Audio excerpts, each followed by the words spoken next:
Hello, my name is Ravi Prashad. I am sales rep in India. So today we will discuss the following topic: what is chemical burn and how does it occur? A chemical burn is the result of exposure of the chemical to human tissues, means skin or eye. In case of eye, mucous membrane, therefore faster penetration rate.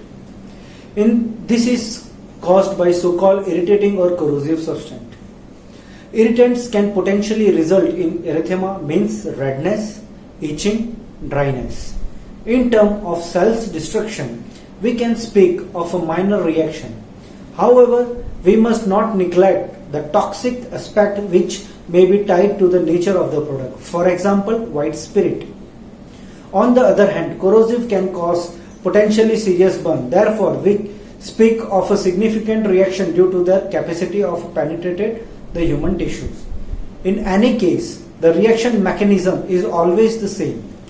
The chemical make contact with the tissue, will stay on the surface for a given time depending on composition and concentration of chemical. It may be irritant or corrosive dissociation to the affected body area.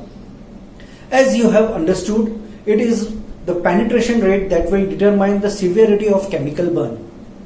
The composition and the concentration of chemical difference can be noted according to the composition of the product. It may be acid, base, oxidizer, reducing, chelator and solvent. And of course, the concentration of the latter is the whole difference between a drain cleaner and the industrial concentrated sodium hydroxide used in water management. For example, the destruction mechanism is same in both cases. Cell liquefaction links to NaOH, but the penetration rate will be higher with the concentrated substance. Contact time.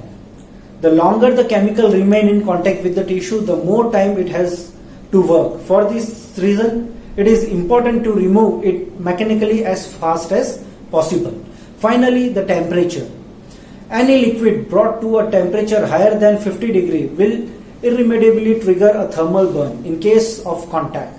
This thermal burn will destroy the cell and thus catalyzed facilitate the penetration of chemical into the tissue. So, as you have understood, the key element is related to penetration, particularly in terms of severity of the burn. Therefore, it is the objective of decontamination to minimize or stop this penetration of the chemical into the tissue as fast as possible. Also, keep in mind that decontamination does not aim to cure but to stop the breakdown at two movement to allow for a better treatment by a medical service. This is the essence of the first aid equipment. How does chemical burn occur? There are risk area at industrial level, storage area, production area, product unloading, maintenance. At the laboratory level, due to the handling of the product. And at the domestic level with household product, drain cleaner, cement and lime. The splash may be related to a human error in handling. Container breakage or equipment failure result in a splash. For example, a maintenance operation on equipment such as a valve that is poorly or not properly recorded will lead in addition to chemical burn to a mechanical impact due to the produced pressure, thus consisting aggravative element.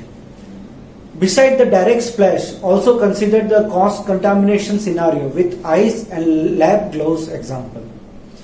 So as you will have understood, there are unfortunately many examples. Therefore, in order to protect you against the potential accident, number one priority remains the respect of safety instruction. At the collective level, through the compliance with the site prevention plan, at the individual level through the wearing of PPEs.